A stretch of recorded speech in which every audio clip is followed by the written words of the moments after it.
ನಟ ಶಿವರಾಜ್ ಕುಮಾರ್ಗೆ ನಾಳೆ ಸರ್ಜರಿ, ಯಶಸ್ವಿಯಾಗಿ ಹಿಂದಿರುಗಲೆಂದು ಹಾರೈಸಿದ ಜನತೆ.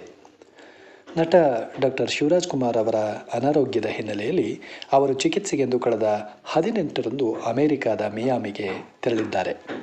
ಚಿಕಿತ್ಸೆಗೆ ಹೋಗುವ ಮುನ್ನ ಶಿವಣ್ಣ ಅವರು ತಮ್ಮ ಕುಟುಂಬದೊಂದಿಗೆ ತಿರುಪತಿ ಹಾಗೂ ಹಲವು ದೇವಾಲಯಗಳಿಗೆ ಭೇಟಿ ಕೊಟ್ಟಿದ್ದರು.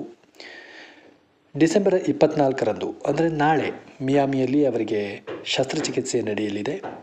ವಿಶ್ವದ ಅತ್ಯುತ್ತಮ ವೈದ್ಯರು ಅವರಿಗೆ ಚಿಕಿತ್ಸೆಯನ್ನು ನೀಡ್ತಾ ಇದ್ದಾರೆ. ಶಸ್ತ್ರಚಿಕಿತ್ಸೆ ನಂತರ 1-1.5 ತಿಂಗಳ ಕಾಲ ಶಿವಣ್ಣ ಅವರು ಮಿಯಾಮಿಯಲ್ಲಿಯೇ ಇರಬೇಕಾಗುತ್ತದೆ. ಆಮೇಲೆ ವಾಪಸ್ ಬೆಂಗಳೂರಿಗೆ ಬರಲಿದ್ದಾರೆ ಎಂದು ಅವರ ಕುಟುಂಬ ಮೂಲಗಳು ತಿಳಿಸಿವೆ.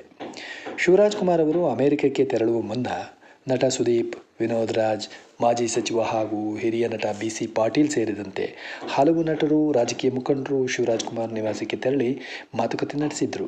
ಇನ್ನು ಶಿವರಾಜ್ ಕುಮಾರ್ ಸಿನಿಮಾ ಕುರಿತು ಹೇಳುವುದಾದರೆ, ಮಫ್ತಿ ಚಿತ್ರದ ನಂತರದ ಬೈರತಿ ರಣಗಲ್ ಚಿತ್ರದ ಮೇಲೆ ಬಹುನಿರೀಕ್ಷೆ ಹೊಂದಿರುವ ಅವರು ಈ ಚಿತ್ರದ ಮೂಲಕ ತಮ್ಮ 127 ಚಿತ್ರಗಳ ಮೈಲುಗಲ್ಲನ್ನು ತಲುಪಲಿದ್ದಾರೆ.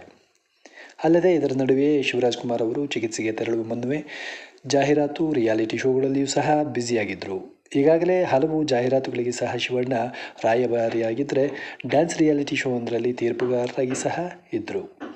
ವಾಪಸ್ ಬಂದ ಬಳಿಕ ಮತ್ತೆ ಇವೆಲ್ಲದರಲ್ಲಿ ಅವರು ಕಾಣಿಸಿಕೊಳ್ಳಲಿ ಎಂದು ನಾಡಿನಾದ್ಯಂತ ಜನತೆ ಹಾಗೂ ಅವರ ಅಭಿಮಾನಿಗಳು ಹಾರೈಸ್ತಾ ಇದ್ದಾರೆ.